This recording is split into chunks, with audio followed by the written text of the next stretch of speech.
Take a look behind the curtain with a real whistleblower and American patriot. Prepare to embrace the uncomfortable truth because this program has no time for comforting lies. Here is civil liberties enthusiast, Second Amendment defender, and recovering FBI agent Kyle Seraphin.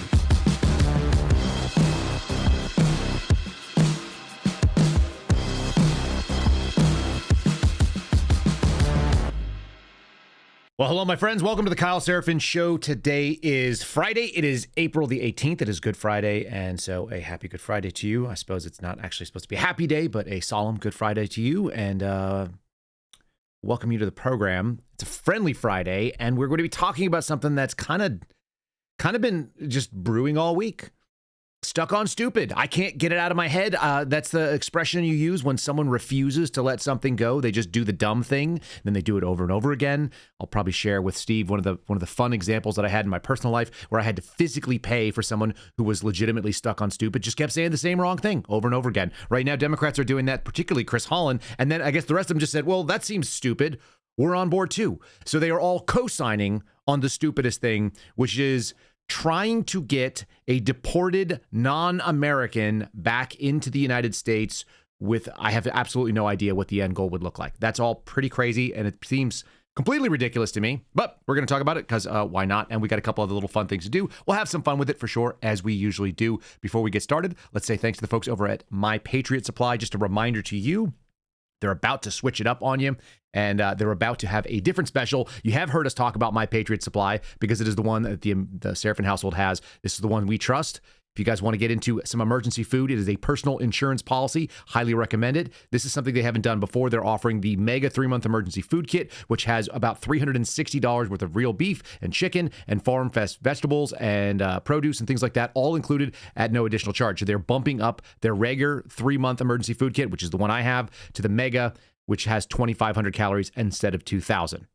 You might want something like that. You might want to be able to buy something that gives you the opportunity to not just be, surviving, but also be sort of thriving. That's sort of the upside. You have more energy. You'll be able to handle the things you need to do, strength, and so on. You get real food, something that lasts for up to 25 years as long as you keep it in a reasonable location. It'll stay fresh for that long, and it ships fast and easy so that once you kind of check that box and say, yep, I want to make sure that my ark is built. I want to make sure that my insurance policy is intact. You can do so and have it in your home where you can control it very, very quickly. Go to preparelikeKyle.com. Again, it is preparelikeKyle.com. We always keep the link in the show descriptions. These are always limited time offers because they end up changing them every month or so. So be aware that that'll be swapping up. If you want the big one, this is the one to do. Again, preparelikeKyle.com. We're going to dive into it today with Steve Friend starting right now.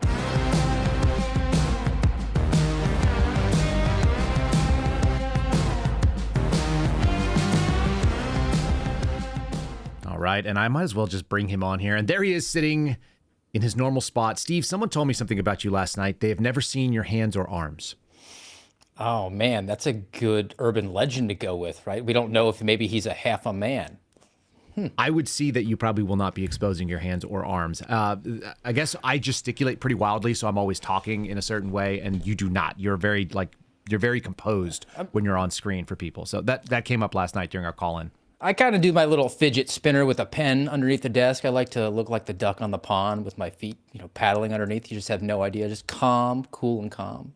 You say a duck on the pond. I imagine a toddler sitting on a table waiting for a doctor. Same kind of idea. Just kicking. Yeah, as long as they're checking the reflexes and they bang them on the knee and that thing comes up and knocks the doctor out and they know that they're healthy. I used to know the name of all those reflexes, by the way. This is one of the things you lose when you don't practice in the medical field. Like there's things that you know. Like I remember the Babinski reflex. Do you know what that is? No, not a professional medical person. That's why I don't believe in vaccinations. If you go and you grab some kid's foot, baby's foot, actually all people should do this, and you were to like flick your finger on the bottom of it, you can do it with a pen, you can do it with a fingernail, you can do it with anything that's kind of like blunt and still pointy, and it'll cause a reaction. And so you'll know that the baby's reflexes are working properly. I don't know why I still remember Babinski reflex, but that's like one of the only ones I remember. That's the only reflex that's in my head. The rest of them, like I know they're there, but I don't know what they are. This sounds like a perishable skill. I mean, it could be necessary. It's sort of like the pressure point techniques that we learned as police officers. Like there was an actual pressure point compliance technique that was in vogue when I was a trainee as a police officer, and they hadn't realized that like it eventually doesn't work and it just makes the person angrier. So really, like what I took away from that is the ability to inflict pain on my children. Like when I'm wrestling around with them, like I know the spots to poke. I actually gave my son a sternal rub the other day when he was acting completely erratic and irrational. Yes. And so if you don't know what a sternal rub is, folks, it's one of the ways that we actually determine whether drunks. or not you wake up drunks, wake up people who are unconscious. You check for what they call alertness and orientation. And so, yeah, it's just a knuckles across the raw bone of your chest. And I did it gently because he's a little turd of a kid, but he was just like screaming for no reason. And he was like kind of flipping out like, every once in a while a 4-year-old, 5-year-old boy will do. So it just illogically, I was like, "Hey, buddy, like, what are you doing? You all right?" It's like that and the ass baton tap to the bottom of the foot were the 2 key ways you wake up a drunk. The ass baton to the foot, to the bottom of the foot. To the bottom of the foot. You just tap on the bottom of the foot, and it will woke them up. You could call their name, be shaking them, they'd be out. You tap on the bottom of the foot, boom, wake them right up. It's right there next to Babinski's. One of the things that I used to do for helping my guys get ready to go to SEER school when I was active duty in the Air Force is that we would get. And by the way, there's a certain type of person. Almost everybody that we would have liked in law enforcement or military is this type of person where you're like, hey, man, we're going to prep you to be able to resist interrogation. And you're like, okay, cool. Like, yeah, I'm on board for that, right? And I was like, put your feet they'd be on the bottom bunk, put your feet up on the top bunk and expose the bottoms of your feet to me. So they would do it. And then I would ask them a question. I'd be like, hey, what's your name? And they'd be like, F you, like the F you, Tony, the Ezekiel routine. And so I'd pull off my flip-flop and I'd slap them as hard as I could on the bottom of their feet. And it really hurts for about 1 second. It goes away like really quickly. And it also is a kind of pain that's not one of those things that you have to have like stop. You can just deal with it for a long time. So then they would go, that's all, and then I'd ask them another question, like, what's your social security number? And they'd be like, piss off, you smash them again on the other foot. And eventually guys would just be laughing about it. And you're just beating them senselessly, to the point where like they're completely raw and red. I don't know why we did stuff like that, but I don't think it actually helped at SEER school for whatever it's worth. I don't think anybody was a better resistor because there's actually real techniques that work. But this is the reason why men are the ones that always volunteer to go to space. That's right. Hold on. Why are you saying? Listen, let me just tell you something about space. You probably don't know, Steve, because I haven't been to space. You haven't been to space. This one lady went to space. It is the highest high, and it is surrender to the unknown, trust, and this whole journey is not just about going to space. What else could it be about, do you think? She got strapped in like it was a roller coaster, contributed nothing. And she's sitting there saying, you just got to believe in yourself and everything you do and put yourself in that phallus-shaped symbol that was built by men and operated by men, because it's all about the divine feminine when you get back down to earth. Yeah, she got penis shape blasted up into the atmosphere for a few seconds. It was a good week. We sent some of the worst people on earth, the liberal white women who live in the burbs and cut off their children's genitals to impress their friends at brunch. We actually had them ejected from our atmosphere for a couple of minutes. So the funniest thing about that entire whatever that was, I don't know what you call that, but whatever that was, is that Gayle King went out and she was like, Jeff Bezos is a hero. He's trying to figure out how to blast garbage into space. So he practiced by blasting us. There's no better self-own than explaining why the project was so valuable. We're trying to get rid of trash. That's why they practice with like people that nobody wants. Also, just a quick question. Is it possible that all of those women have the same plastic surgeon? I think so. I mean, I go to a fair amount of events, particularly like in Republican politics, and I will see the woman. I'm like, oh, I've seen your face before. It's the same one that's over there. And it seems like they all kind of like go to the same docs and get the same chops. Just do the Diane Lane and just age gracefully. Like, there's nothing more beautiful than someone with the self-confidence to say, like, I am what I am. I mean, like, I would recommend, sucking down some cancer stick. You don't want to knock down a carton of Marlboro Red every day. Like, let's delay that for as long as you can, but you don't necessarily. There are some women I've met in their 40s that look like they're in their 70s, and that's an impressive look. That is unique to women who have spent far too many mornings, and this is like a hardworking lady, so like no disrespect for her, but she probably works at Waffle House, which is one of my favorite places, and you're like, this lady's had a rough life, and she's obviously in her 70s. And then she starts talking about how when she was a kid in the 80s. And you're like, oh, no, we're the same age. Those are my people. They work at Walmart. Those are hard miles that were put on that chassis. That happens. You know what? And I respect that. These women do not have that. They don't respect the Walmart ladies that I followed behind in the parking lot that were talking about the benefits and the merits of buying cheese balls in bulk, those are my people. It's true. Do they have arms? They do. Unknown. Okay. I want to start with something we played yesterday. Your favorite. These two men are talking about another man. This is a non-American hating man and another American hating man talking about a non-American man who they refer to as a Maryland man. So this is Rachel Maddow and what's that other guy's name? Chris Van Hollen. All the Vans are very suspicious to me. These like sort of Dutch names. We'll just let them talk in their own words, and then we're gonna like play sort of like the self-own that continues on. I can't help it. They're stuck on stupid, and it's really fun to watch it. So here, this is a yesterday clip, and then we'll do the fun ones from today. I just want to underscore what you just said there, that you were told by the U.S. Embassy in El Salvador that they have received no request from the White House or from the Justice Department, from any other entity in Washington, asking them to take any steps to obtain the release of Mr. Abrego Garcia. Presumably, it's the local U.S. officials at the embassy there who would be the relevant point of contact, first point of contact for the U.S. government trying to attain that outcome, correct? Well, that's exactly right. And it is pretty clear that the Trump administration has not lifted a finger to implement that court order. And so I think it's important that the courts know that, and they will know that. And again, denying his family an opportunity to even have a phone call with Gilmore is just a gross violation of basic human rights and human decency. And there's no human rights or decency in El Salvador. We're going to carry on with this. Why do they keep engaging in this, do you think? Who told them this was good? Well, because they're communists, and there is no other speed than you go full pedal to metal and own whatever it is, double, triple, quadruple down on whatever it is, and scream racism and democracy. Like this guy, Van Hollen, he's running for president. Is that what it is? Because Chris Murphy was the guy, and then they found out that he was tapping the help, and that's not really good. So we're going to go with another nondescript backbenching senator and have him go out and virtue signal. Like this is completely organic. He went down there who's concerned about his constituent. He was, yeah. And he then goes on MSNBC and brings the microphones along with him because he's fully prepared for the virtue signaling trip. So he's trying to angle himself as being in the center of the stage when they have to have their debates between all the communists in the 2028 election. And he's going to hang his hat on this one. And he got roped into basically defending a gangbanger. And he's going to have to like lean in harder. That's the only speed they know. They don't know any sort of self-awareness, which is why they're owning themselves so hard, because they can't ever say like, hey, my bad. Even though that would look authentic. That's the sort of thing that, makes the American people like a billionaire who craps on a golden toilet and doesn't enjoy the same accoutrements that any of us enjoy. They're not buying cheese balls at Walmart down at Mar-a-Lago, but he still is legitimately authentic, which is why people like him. Okay, so he's running for president. They swapped one generic white guy for another generic white guy because they found compromat in the background of Chris Murphy. That's the claim. That's not and they're all Northeasterners, right? I saw a meme the other day that it was like liberals, like we need to let black men step into the center and begin to lead again. And then it's like Democrats, we'll give you Bernie Sanders and Joe Biden. And liberals are like, yeah, that'll work.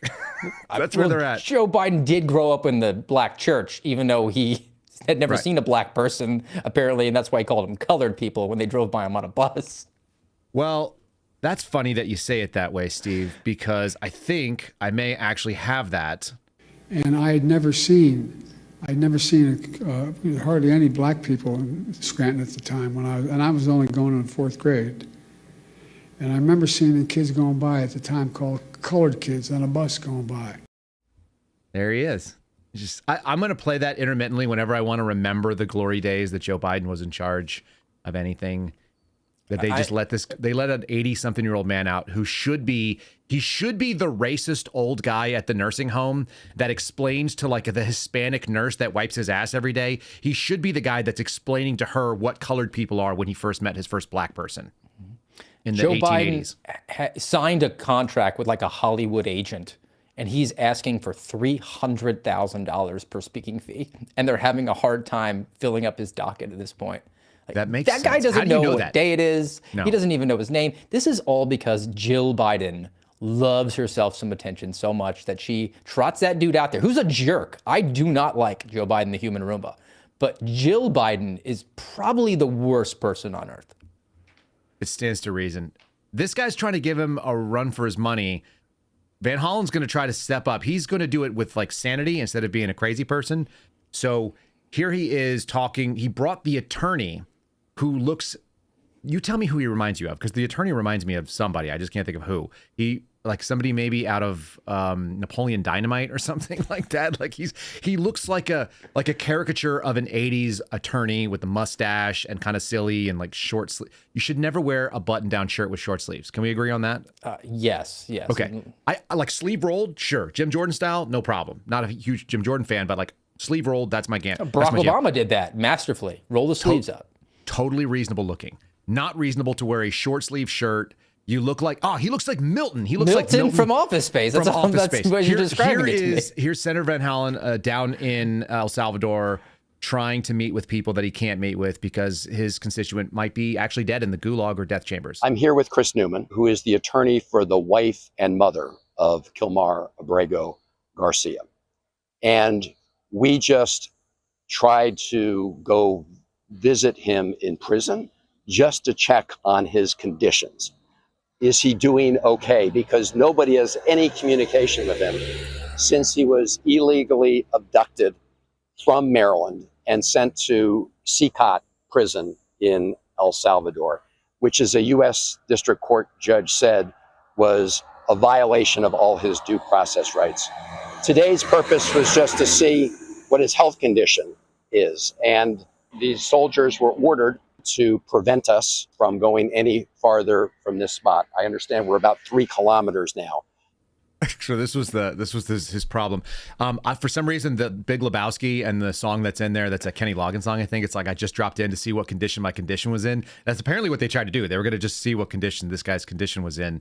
And he was stopped, according to him, 3 kilometers from the checkpoint. This is what CNN reports with Chris Newman, who is a dead ringer, I think, for Milton. What say you? He could be Milton or Tom. Was it Tom Smikowski, the one who says he wanted to invent the mat you could jump to conclusions on? Like either one of them. Could have been either one. One of the kind of a smoothie of the two. What are we looking at on the screen right here, Steve? What do we see?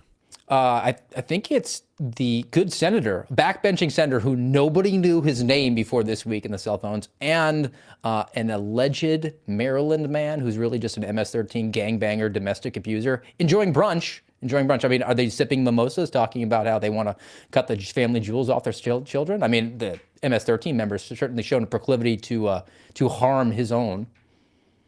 It's amazing. The quote from the White House, a spokesperson said, Chris Van Hollen has firmly established Democrats as the party whose top priority is the welfare of an illegal alien MS-13 terrorist. They're all on point right now. They're all saying the same thing. Illegal alien, MS-13 terrorist. They're all putting those things together. I've got a couple other Kenny Rogers songs. Someone straighten me out.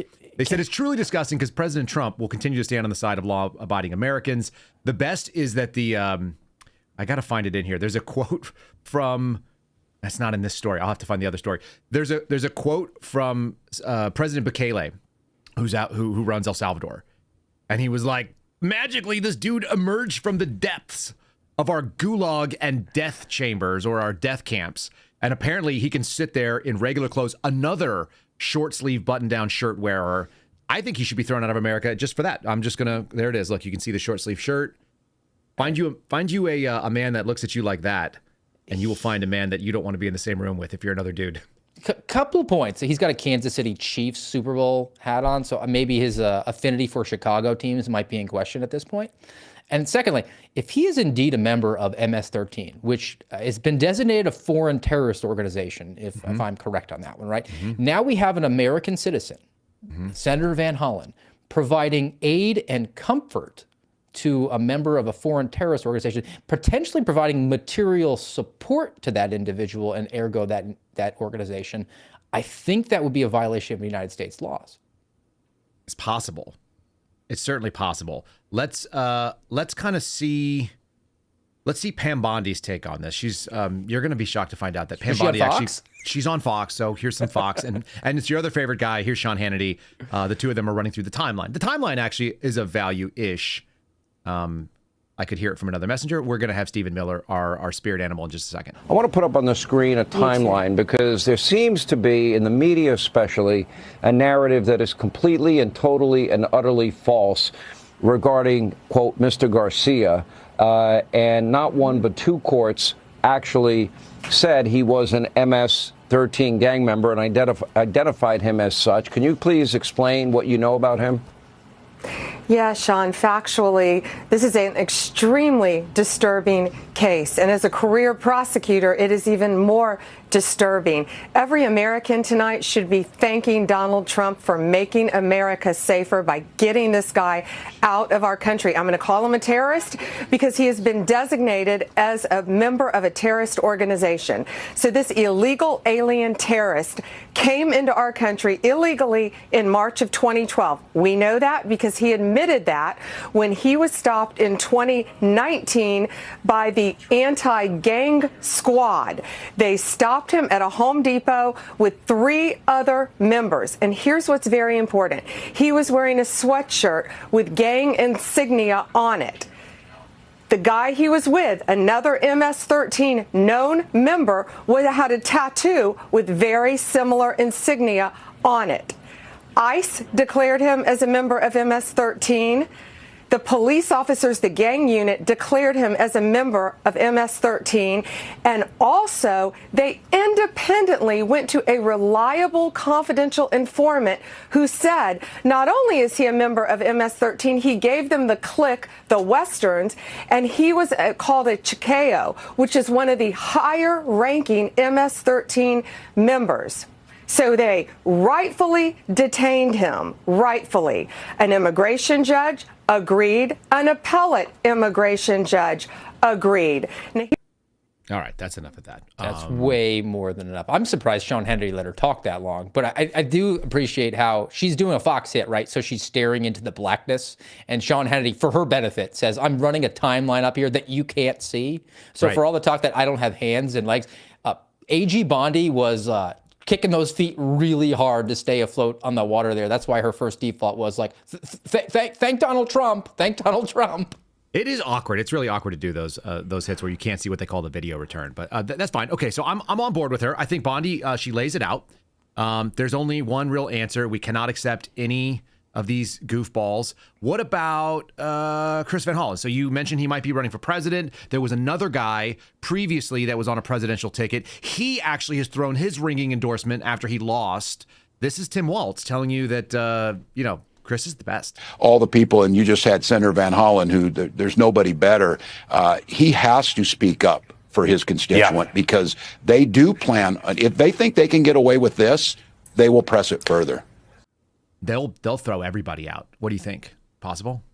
Yeah, I think we voted for that too. This is why Tim Walz is not the vice president. He's the governor of the land of 1,000 genders, where he's effectively made it legal to kidnap children to cut off their genitals, but also illegal for your 12-year-old to ride in the front seat of your truck. Can you not ride in the front seat of your truck? I don't own a truck. Can the kid, not you. Can kids not ride in the front seat of the truck? No, in the state of Minnesota, they passed legislation that says that 12 and under cannot ride in the front seat of a vehicle. But if they're a dude who says they feel pretty, it's illegal for you to stop them from cutting their twig and berries off. That doesn't seem right. It doesn't seem like a good system at all. I don't like it. I'm going to say no. We're gonna step over and remind people about one of our sponsors and then after we do that, we'll come back and we'll do Steve Miller, which brings some sanity, and then we're gonna get insane right away, immediately, because that's how it goes. So let's do that right now, real quick. You can take a deep breath, Steve. And I'm gonna talk about. Steve actually did. By the way, that's what they do at airborne school. They'll be like, take a deep breath. hold it, and then everyone's just like supposed to sit there and like have the, and I'm like, this is dumb. I don't understand why the Army does things like this and why that's funny to them, but it is funny. It's a long time joke they run. So thank you for participating in that joke. How about this one? Not a joke. There are some nefarious actors in the world. They are government, big tech, corporate America, criminals, scammers, all kinds of things. People could be running and trying to compromise your privacy at any time, 24/7. It's always a threat. And if you guys want to make sure that you can keep your stuff protected at the times when you like, especially my favorite thing is when I'm traveling. I think that's a big deal. You can start with Silent. That's SLNT. It's silent.com/KYLE. You guys can go silent and save 15% off. You'll get free shipping on qualified orders, as well as save yourself a buck or two on their Faraday products, which block all incoming and outgoing signals. That could be attempts to shake hands with your device and steal your data. It could be to completely hack them. If you've ever seen any of these things that go on in Las Vegas, it'll have people walk by. Your device can be hacked in seconds if you're out walking in the world. It's not a bad idea to keep this stuff out of regular criminals' hands. It also is kind of a nice break from technology. That is one of their pillars, is actually sort of the mental health aspect of blocking and just putting your phone somewhere where it's not going to ring. Even turning it off is not going to stop the signals that come out of your wireless devices. If you guys want to make sure that your data is not ending up in the wrong hands, particularly when you're out in public, if you're riding on a bus, if you're sitting on a plane or something like that, you guys can always store your stuff up with Silent, SLNT.com/KYLE. You're seeing the E3 everyday Faraday bag. They also have a less expensive one, has a little bit less options inside of it. It's also very low vis, so you're not screaming that you're a tactical person who wants everybody to know what you are. If you guys want to go silent, you can do so at slnt.com/KYLE. I actually have one of their products sitting right here on the screen with me. Well, it's right here on my desk. You guys are seeing me on your screen. It's a great way to silence your stuff, and we use them here in the Seraphin household. I have to order the E3, so that's pending for me. I don't know what happened. Oh, we were moving. That's what happened. Steve Friend, I was moving and I didn't grab him then. Okay. Do you want to do Stephen Miller? Because that always feels good to feel like sanity coming back into your eardrums. Great mid-show palate cleanse. Okay. Actually, I have a different mid-show palate cleanse. I feel like this is Donald Trump's attitude about Chinese products. I don't know why. I just saw this the other day in my feed and I was like, I just want to share this with people because I like it. However, they are real Pop-Tarts, which brings up something else. Toastums? This is some fake Pop-Tart. It actually reads on the box. Toastums, play hard, snack easy. Okay, when it comes to Pop-Tarts, accept no substitutes. I don't know what the heck that has to do with anything. But when you see a dude whip out like an airweight revolver and blast a box of bootleg Pop-Tarts, I'm for it. Like, I'm there. Look, you got me. I'm thinking of my own dad, right? He is the only human being on the planet who prefers Hydrox to Oreos. What are they called? Hydrox. They're like the convenience store knockoff. It's like the only time they're acceptable is when you're road tripping and you're like, I gotta have Oreos, and of course they don't have them, so you gotta get the Hydrox there. That's the only time it's acceptable to get them. I guess now though, Oreos putting the rainbow cream filling in there, so maybe Hydrox is upper. I have no idea what Hydrox is, and I don't want it. This is the real deal. This is Stephen Miller essentially doing the same thing. Revolver to the box of junk bootleg Pop-Tarts. I kind of am a Pop-Tart guy, I guess, if I'm being honest. Here he is taking kind of like the revolver to the Pop-Tart box known as Chris Van Halen, who is saying the dumbest things. Sean, we've reached a point in American politics where we have one party led by President Donald Trump that fights for Americans, and a second party, I guess led by AOC, that fights for illegal aliens. But not just illegal aliens, criminal, wife-beating, terrorist illegal aliens. 2 immigration judges, as you said, found that he was a member of MS-13, as did the arresting police department here nearby in Prince George's County.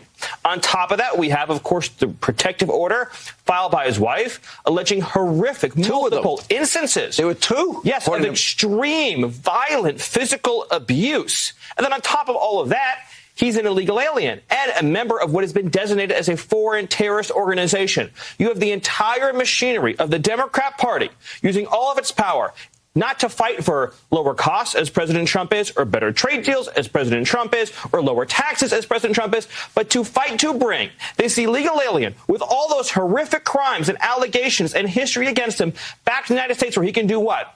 He can commit additional acts that threaten the safety of the American people. This is the biggest, sharpest contrast you will ever see between the priorities of President Trump and the priorities of the Democrat Party. That seems so straightforward. What is this Maryland man / Maryland dad's job? Has anybody been able to find out what he does and why we need to bring him back as a constituent of America? I believe he was just like hanging out at a Home Depot looking for day labor jobs. It seems like something that while holding a roll of cash that also like a hoodie and wearing like MS-13 gear. Yesterday, if anybody didn't see yesterday's program, I'll recommend you guys go back and take a look at it. We went through a breakdown of the location where he was found, which is a place that I used to go watch MS-13 guys because, Steve, oddly enough, when I lived outside of DC, one of the surveillance targets we would regularly have were clicks in MS-13. So it seems like they're on law enforcement's radar. It's like an entire squad. It's CR2 out of the Washington field office. I knew the guys that were there. I knew the supervisors. It's a full-time gig, basically just swatting down the mid-level guys in MS, and they are all in Hyattsville, Maryland, which was referenced a couple times. They're in Langley Park. They're in Chillum, which is another weird little place. I don't know what that means, but that's the name of it. And then they're hanging out in this place called Casa de Maryland, which we actually showed on the screen before. Actually, I may even still have it on the screen. You want to see it? You want to see where they were? Casa del Maryland. I'll straight up here. Let me add you to the scene real quick. This, Steve, this is the first arrow that's closest to us is the location where we would regularly go and see the gangbangers doing their extortion because they controlled that entire rectangle of apartment buildings. And the one that you see over there with the arrow is where we would stage with law enforcement to go and hang out and get ready to go in there, like at random times. So, and that little green belt you see with that band of trees is where you would occasionally find people's bodies dumped. So like this is not they were negotiable. Closer than Senator Van Hollen was standing to the prison where the Maryland I could have was walked. Yeah, I could have walked from where we would hang out from a safe zone to a not safe zone. I could have walked. And like, again, this is the broader picture. If you're looking on that, the two red dots at the top, the one that's furthest away from you, that Casa de Maryland, that's where the location is. And then the Home Depot is like smack dab in the middle of this map. It is also walking distance from the place where like MS basically dominates. They run it like a feudal kingdom over there. I'm not even saying that to be that's not even an exaggeration. That's not at all overstating the case there. So anyhow, it's just kind of funny. This is the cautionary tale. This is the most sympathetic way to say it, that you would think you get the bleeding heart liberals. When you allow the illegals to flood in here, inevitably they will have these fiefdoms established by people who live in the shadows. Correct. And they are vulnerable to these MS-13 guys to take advantage of them because they can't go to law enforcement for fear of being deported. That's correct. So we've established that you believe Van Hollen wants to put in a bid. He'll be on the stage doing whatever the Democratic debate is in 28. Stephen Miller seems to think that it's AOC. So I think we should probably bring up why that is. AOC is running around the country doing rallies. She's doing rallies with the question mark. We have to name this style. So consider what the name of this style is when women say everything like it's both a statement and a question at the same time. Here she is, also dropping in an accent, just for no reason. And we also demand the return of Kilmar Abrego Garcia in El Salvador. Abrego Garcia was also arrested with two other well-known members of the vicious MS-13 gang. And two separate judges found that Abrego Garcia was a member of MS-13, and that finding has never been disputed. And just this morning, it was revealed through Maryland court documents that Abrego Garcia's wife petitioned for an order of protection against him for 2 instances of domestic violence in May of 2021. Yeah, so he used to tune up his lady, who is now out there crying for him. Anyway, what do we call that voice that AOC does? The Abrego Garcia, El Salvador. What is that? That's LARPing. That's cosplay. It's the same thing that all the politicians and news anchors do, where they try to sound multicultural. But look, game recognized game. Alexandria Ocasio-Cortez is going to be around for a long time because unlike the Jamal Bowmans and the Cori Bushes and the soon-to-be Jasmine Crockett, who can't help but notice she leaned really hard into being like the angry black woman caricature, and now there's an ethics violation filed against her, guaranteed the Democrats did it to her. AOC realized that she could do somewhat of the pose when she stands at the lectern there in order to get the base really fired up. But if she wants to have the long-standing staying power, she can't be a street communist. She has to be an elite communist, and she's going to play nice. And yeah, she'll run for president in 2028. She's fighting the oligarchy. It turns out you can fight the oligarchy for decades and never have to show any victories. That's what we found with that Bernie Sanders piece. Did you see that stacked up grid of Bernie Sanders? Didn't it start in like 1994 and he just keeps saying oligarchy? You know what? I'm gonna pull it real quick. So while we're talking here, I'm gonna actually go and find. I bet you I still have that sitting. Yeah, of course I do. That's it. Look at this. See, this is how we work. This is on the fly, folks. This is how you fight the oligarchy since like 1994 or 1995. This great country of ours is moving very rapidly in the direction of oligarchy. The United States of America today is increasingly becoming an oligarchy. More and more moving toward an oligarchy. We are moving in the direction of oligarchy. We will move even more rapidly in the direction of an oligarchy. This great country is evolving into an oligarchic society. It is called oligarchy, and that is the system we are rapidly moving toward. This is a budget that moves our country rapidly into the direction of oligarchy. A handful of billionaires are moving this entire planet toward an oligarchic society. Start off with the bad news, which is pretty bad, and that is that under Donald Trump, this country is hurtling rapidly toward oligarchy. It's a circle. It just keeps going and going. We found where Chris Hayes' glasses originated, and they were on Bernie Sanders' face in 1994 because he's reverted away from the Rachel Maddow glasses and is now trying to rock the ones that I guess are like retro, 30 years old. What's wild is we have a very different understanding of the word rapid, I suppose. Well, and also, Bernie Sanders is 1,000 years old, so 30 years to him is like a blink.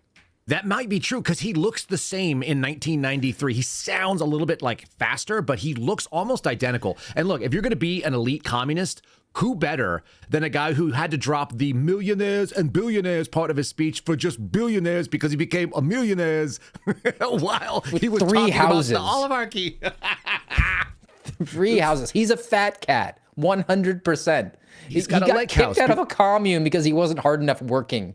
He's a hard worker now. He's running that grift like aggressively. I guess people in Vermont must love it. They must. They just want to be told they're bad people. There's a name for that. I love how they say that he is an independent who just caucuses with the Democrats. Like That's he what you is gotta the say. id of the Democrat Party. He's a communist, and he's not ashamed of it. He'll say it. Yeah, no, he's too far left for the Democrat Party, so they can't actually put him on that list. That's pretty fun. All right, let's talk about. We're fired up. We're going to talk about Blackout Coffee. That's how we're going to do it. We're going to just transition directly over there. My friends over at Blackout Coffee. Guys, we've been telling you about them for a couple months now. I've got about 10 pounds. I bought 2 of the 5-pound bags that are en route, and they shipped out within like a day or two, so they probably get here this weekend. This isn't just another coffee company. They're a brand that's built on hard work and grit. Not grift like Bernie Sanders, American values, not commie values. 6 years ago, they founded it in the garage. The founders of this company are now working out of a 64,000 square foot warehouse, roasting every single bean in-house, packing all the beans themselves, not hiring lazy, sloppy communists, employing 30 hardworking Americans, people who wouldn't get kicked out of the commune. It's not corporate nonsense. It's just damn good coffee made by people who give a damn, who are not Bernie Sanders, who are not worried about the oligarchy.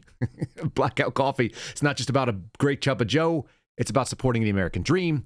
They built the company the right way. If you guys want to go ahead and get a company that doesn't have shortcuts, that doesn't do woke nonsense, that isn't going to hire a Bernie Sanders type, you can believe that hard work and real values and coffee that gets you moving. It's time to make that switch over to blackoutcoffee.com/KYLE. I don't like it when I'm out. I'll just say that. Kyle, KYLE, will save you 20% off on your first order. Build the American dream. Keep it going. Support real coffee and drink Blackout. Blackoutcoffee.com/KYLE. Link in the show description. Don't drink weak coffee.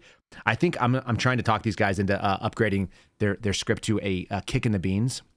What do you think about a kick in the beans? That's very clever. I think they're probably nimble enough of an organization to adopt that. They probably have a good sense of humor, unlike every other Karen from the burbs. Yeah, no, there's no sense of humor in the burbs. There's no sense of humor in these types of people. Let's see here. I got some other fun stuff. I did the AOC thing. We played enough of that. I'm just kind of looking through. Oh, I wanted to talk about money. Because you notice that Stephen Miller said there's a couple things. He's like, President Trump is trying to save Americans money. He's trying to show that there's a big difference between the two parties.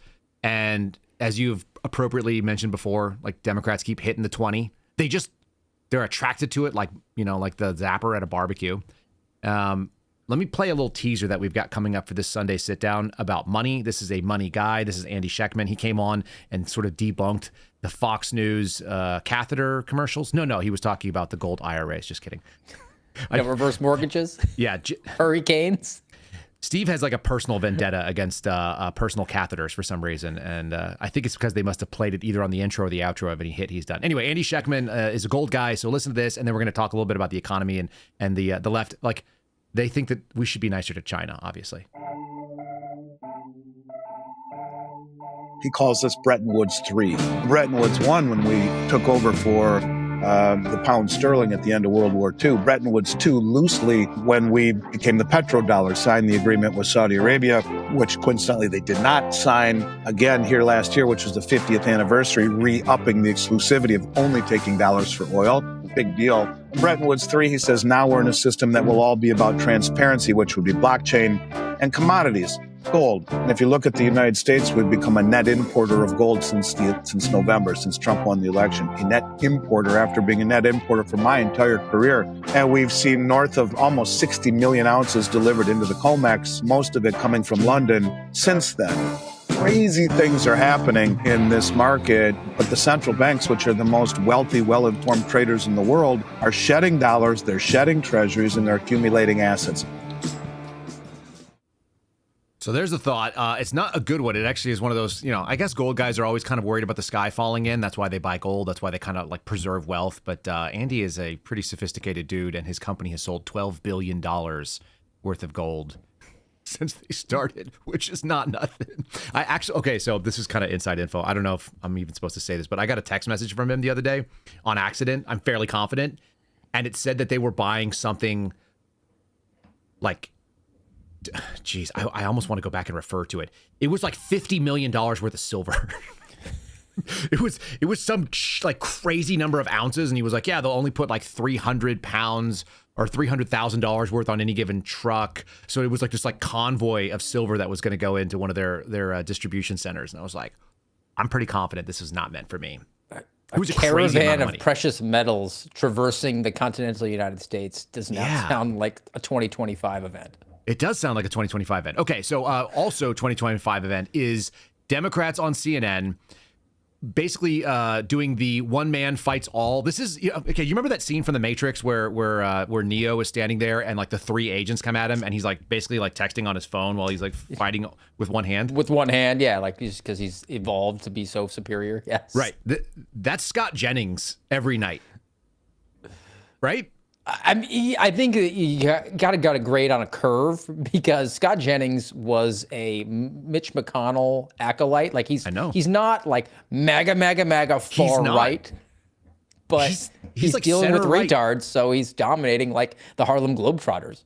That's right. No, it's like Olympian versus Special Olympian. It doesn't seem very fair. And he's just sitting here. And so this is, I think, Janelle Hill, who I don't even know. Who is that? Is that a sports person? I think she's like the one who's so racist that ESPN got rid of her because she was saying that, she just flat out and said like Donald Trump's a racist on air. Correct. Yeah, that makes sense. Okay, that's what I thought she was. But sports ball is not my jam.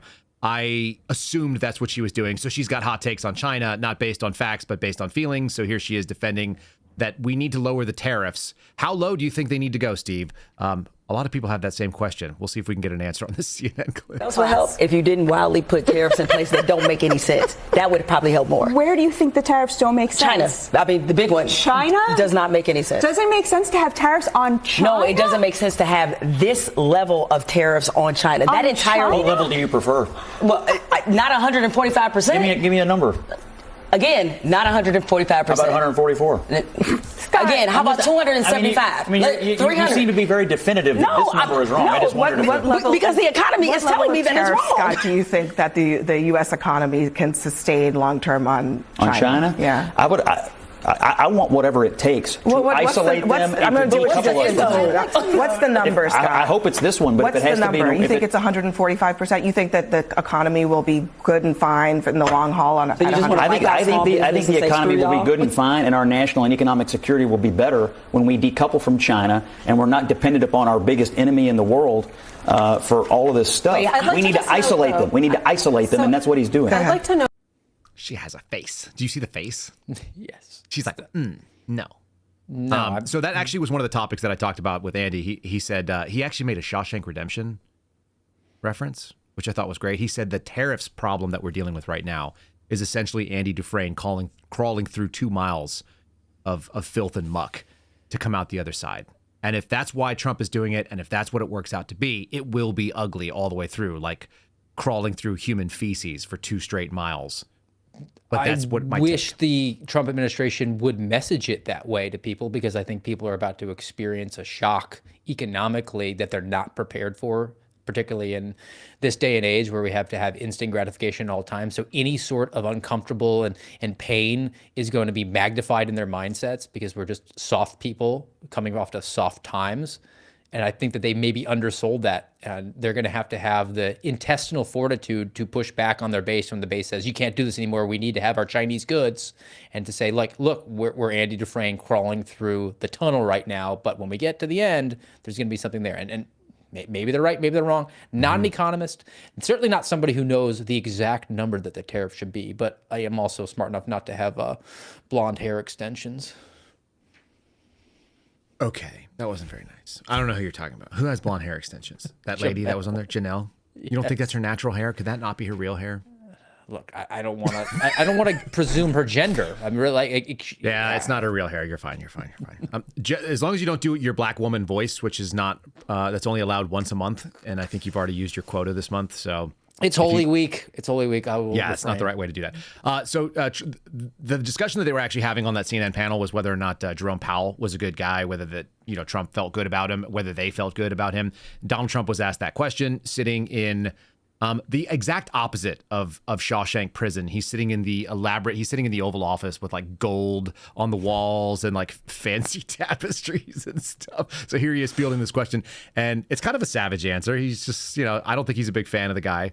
Like so many other people, sometimes it turns out Donald Trump doesn't put the best people in the job. He just tries to make do. So anyway, the reporters are trying to nail him with this one. Go ahead. Yes, sir, please. Go ahead, please. Do you regret nominating him, Jerome Powell? Look, in the first 4 years, we had the greatest economy in the history of our country. Stock market went up 88 points. I think he's terrible, but I can't complain because we had the most successful administration economically in the history of our country. I think we're going to do even better this time, because you will see that the numbers that we're taking in are astronomical. We're taking in tremendous amounts of money with the tariffs. We were treated very unfairly on trade, and countries are having a hard time getting used to the fact that they can't do that to us anymore, because we have a real president. We have a president that understands what it's all about. And I'd never seen hardly any black people in Scranton at the time I was only going in 4th grade. And I remember seeing the kids going by at the time called colored kids on a bus going by. I don't know. Sometimes we just need a contrast, even if you're not feeling great. It's just so easy. Just play Joe Biden clips. The best Joe Biden clip is still the worst Donald Trump clip. Oh, 1,000%. I mean, Joe Biden was a human Roomba. You would see the lines on his face from the CPAP machine because he had had nappy time anytime he made a public appearance. And we allowed that guy to be the most powerful human on the face of the earth for 4 years. And as a result of his weakness, the communists ran rampant across the country and just destroyed so much of what now they're trying to recover from here. And like, look, I do think it's funny that Donald Trump like simultaneously says like things are great and he's terrible. I guess he contributes more to the it's chaos theory that the Democrat media loves to throw out there right now. Yeah, that was the beginning of how we started the week, that it was all chaos, that they're messaging. I do think that there needs to be I think people need to understand that like personal responsibility equals austerity, and austerity means it's not comfortable. And so, yeah, this Andy Dufresne reference, like I said, that was Andy Schectman's organic discussion with me. And it's just been sitting in my head. It's like, yeah, that's exactly what's going to have to happen. It doesn't matter what it is. If you want to have something nice, you may not be able to have the nice things for now. You have to wait till later until these things come through. So most people don't understand the threat that is China, I think. And so, and most people, we're living in this instant gratification. This feels like a cultural problem to me. You tell me how this sits with you, but instant gratification is a problem. And then also just there's very simple explanations you could say, like, look, we could have really cheap goods, but there's a risk here. And we all experienced it in the not too recent history where we shut down the economy for the entire globe and we saw prices skyrocket. We told people to stay home and stay safe because there's a chest cold out there. So there's a national security concern here. Like we have to have a strategic reserve of antibiotics because at any given time, China could just say, nope, you're not going to be able to have that medicine anymore. And as a result of that, the prices are going to have to go up just for medicine or for other crucial elements that are part of our national security, and not like the national security blanket term that we throw out there because we got to do all things for national security, but legitimate reasons. Like if people get sick, we have to have medicine. We have to make it here. This is vital. And as a result of that, we're going to have to pay more for it. But I think people will understand, all right, I'm not going to die of a ingrown toenail infection as a result of China just pulling the strings on it. So I guess I maybe have to pay a few cents more. I feel like Amazon is to blame for that, and the fact that we have phones. Like there's this evolution. We always talk about this on the call-in program we do on Thursday nights, where I get a kind of chance to talk with the audience, and it's just like instant gratification comes in. We're living at a unique time in human history where you can both imagine that there might be a solution to your problem, discover that solution exists, and order it and have it in your door maybe the same day without ever leaving your house. So I'm doing a lesson in delayed gratification with my younger son right now, because like, if you ask him about King Kong versus Godzilla, like he'll actually filibuster longer than the New Jersey senator did, right? Like, he could talk for 30 hours straight about Godzilla and King Kong. But why? What is he watching these? Because he loves these terrible movies, and he'll sit there and break it down for you, and then he wants the toy, and can I look for the toy online? I'll pay for it. He's got the money saved up, and I said, like, okay, you see the toy right there.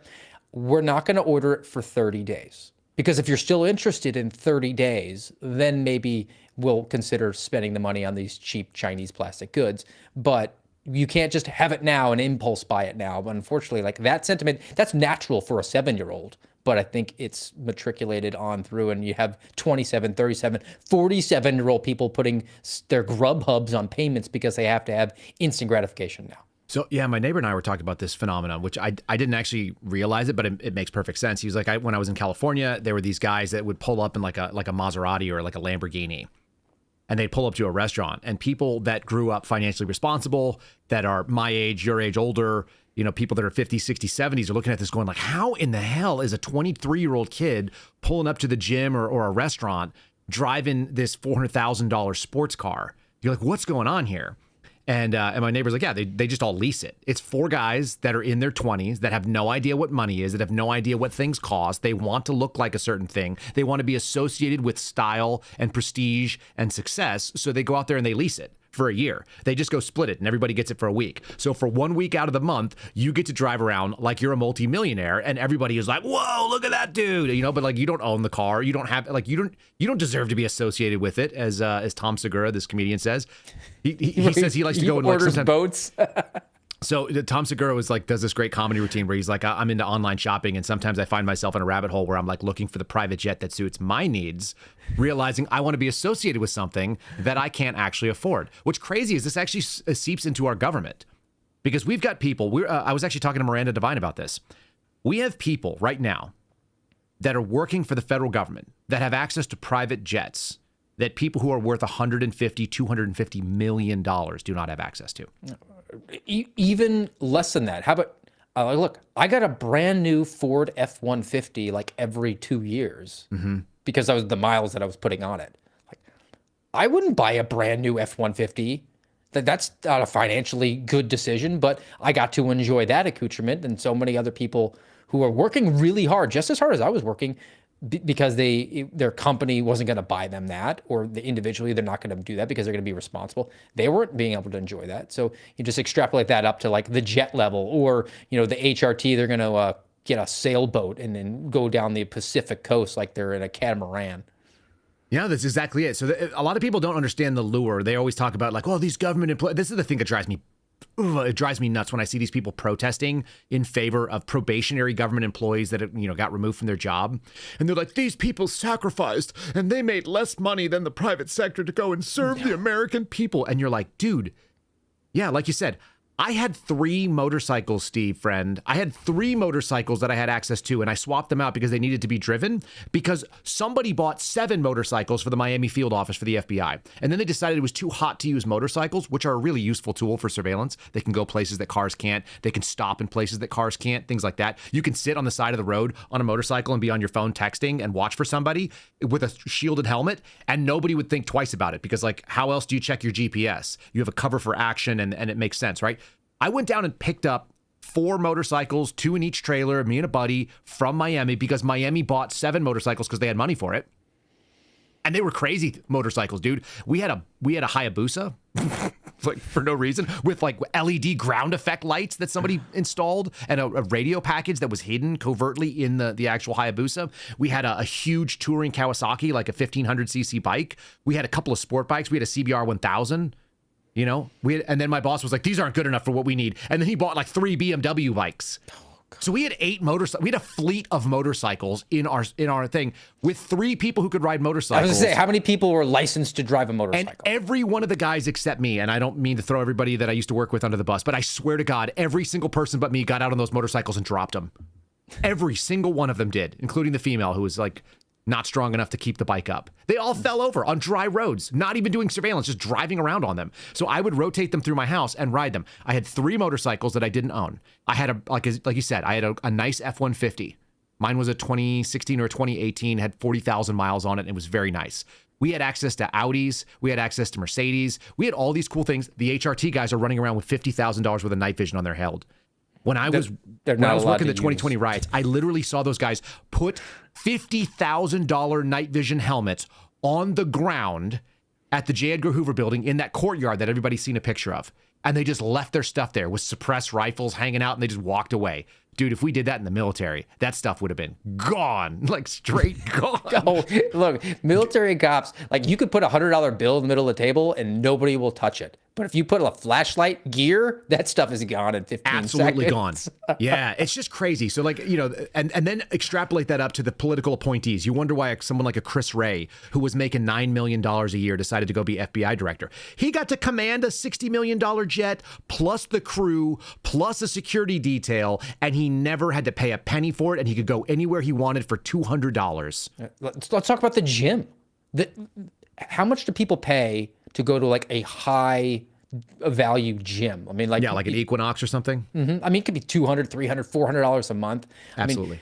I mean, and the office offers like accoutrements for people to work out. But then I hear stories about like particularly like Washington field office that has like entire systems like put in like I don't know, like air hangers worth of workout facilities, and people are like, yeah, I'm gonna go play in the indoor soccer field. Like, this is ridiculous, and this is just money that is flittered away. So headquarters has a rooftop CrossFit gym with like 25 pull-up bars and a running track and sprinting stuff. And it's not the nicest thing in the world, but they spend a ton of money on it.